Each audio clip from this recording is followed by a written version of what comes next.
A conversa sobre o maior jogador de basquetebol de todos os tempos parece que já está mais ou menos decidida, certo? Mas e se o nome mais importante de todos estiver a ser consistentemente esquecido? Vamos analisar o caso de uma das figuras mais dominantes e, talvez, mais subvalorizadas da história do desporto. Ok, sempre que se fala sobre quem é o GOAT, o melhor de todos os tempos, no basquetebol, os nomes que surgem são quase sempre os mesmos. Michael Jordan, LeBron James. A conversa é familiar, os argumentos já são mais do que conhecidos.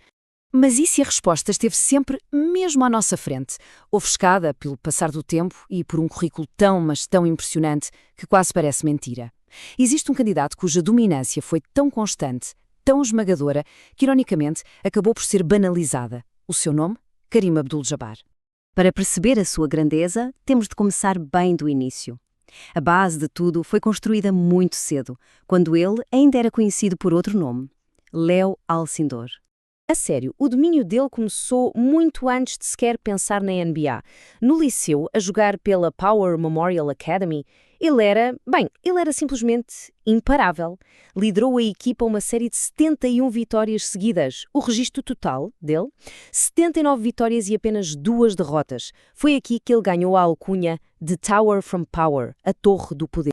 E depois do liceu, claro, foi para a universidade, para a UCLA, e a história repetiu-se. O registro dele foi de 88 vitórias e, de novo, apenas 2 derrotas. Ganhou 3 campeonatos de NCAA. Ele era tão, mas tão dominante, que em 1967 tiveram que mudar as regras do jogo por causa dele. O basquetebol universitário proibiu o afundanço. A regra Alcindor, como ficou conhecida, foi uma resposta direta ao poder dele. Basicamente, tiveram que criar uma regra só para tentar equilibrar as coisas. E agora sim, vamos para o palco profissional. Foi aqui que ele construiu uma das carreiras mais recheadas de prémios da história de qualquer desporto, ao longo de 2 décadas de pura excelência. O seu jogo tinha uma arma central, uma arma lendária, o skyhook. Pensem nisto. Com 2,18 metros de altura e braços gigantescos, ele lançava a bola num arco tão perfeito e tão alto que era praticamente impossível de bloquear. Um movimento fluido que ele fazia com ambas as mãos e que é, até hoje, considerado o lançamento mais imparável da história do basquetebol. E se calhar o argumento mais forte, o mais direto para a sua consistência e para o seu domínio é este número que estamos a ver. 6 prémios de jogador mais valioso, os MVPs. Mais do que o Michael Jordan, mais do que o LeBron James, mais do que qualquer outro jogador em toda a história da liga. É um testemunho absolutamente incrível da sua excelência ao longo do tempo. E, para colocar isto em perspectiva, basta olhar para 2 dos seus recordes mais inquebráveis. As suas 19 seleções para o All-Star Game e os 6 prémios de MVP. Ambos são recordes absolutos na história da NBA, ainda hoje.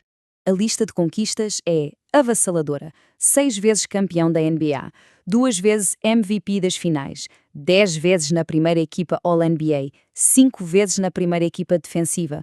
Uma carreira que conseguiu juntar o pico do desempenho individual com o sucesso máximo a nível de equipa. É também muito importante notar que, em 1971, bem no auge da sua carreira, ele adotou publicamente o nome Kareem Abdul-Jabbar, depois de se converter ao islamismo.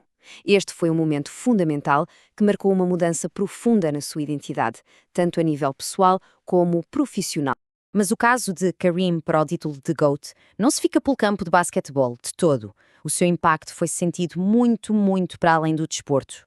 Esta citação dela é poderosíssima e explica a sua decisão de boicotar os Jogos Olímpicos de 1968. Foi um ato de protesto contra o tratamento desigual dos afro-americanos nos Estados Unidos. Basicamente, ele mostrou que os seus princípios estavam acima da glória pessoal ou de uma medalha de ouro. E a sua personalidade era tão complexa quanto o seu jogo, porque para além do ativista sério e ponderado, havia também um ícone da cultura pop, com um lado surpreendentemente divertido. Quem é que se lembra disto? A sua participação no filme Airplane, que em Portugal ficou O Aeroplano, é legendária. Ele a fazer de copiloto, o Roger Murdoch, e a gozar com a sua própria fama. Foi algo que o apresentou a um público completamente novo e mostrou que ele tinha um enorme sentido de humor. No fim de contas, ele era muito mais do que apenas um atleta. Foi um autor prolífico, escreveu vários livros, foi colunista, embaixador cultural, ator e, em 2016, recebeu a Medalha Presidencial da Liberdade. Um verdadeiro homem da Renascença, sem dúvida. Então, vamos lá juntar todas as peças do puzzle e voltar àquela pergunta que fizemos no início. Olhando para tudo isto, o argumento a favor de Kareem Abdul-Jabbar é tremendo. Uma dominância que obrigou a mudar as regras do jogo, uma supremacia estatística com recordes que duram até hoje, uma arma ofensiva que ninguém conseguia parar e uma combinação de longevidade, vitórias e um profundo impacto cultural como ativista e intelectual. É o pacote completo. E assim, fica a pergunta para reflexão. Depois de ver o quadro completo, o jogador, o pensador, o ativista, será que a conversa sobre quem é o melhor de todos os tempos não precisa, afinal, de um novo capitão?